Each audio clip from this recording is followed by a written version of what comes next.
ಮುಂಜಾನೆ ಎದ್ದ ಕೂಡಲೇ ನಿನ್ನ ನೋಡೋ ನೆಪವ ಹುಡುಕುವೆ, ಕೇಳೋಕಂತ ನಿನ್ನ ಮಾತನು ಮೌನಿಯಾಗಿ ನಾನು ನಿಂತೆನು.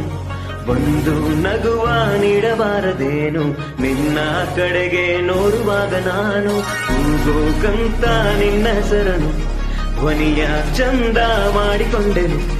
ಒಂದು ಸನ್ನೆ ಮಾಡಬಾರದೇನು ನಿನ್ನ ಕಡೆಗೆ ಓಡಿ ಬರುವೆ ನಾನು. ಪರಿಚಯವಾದ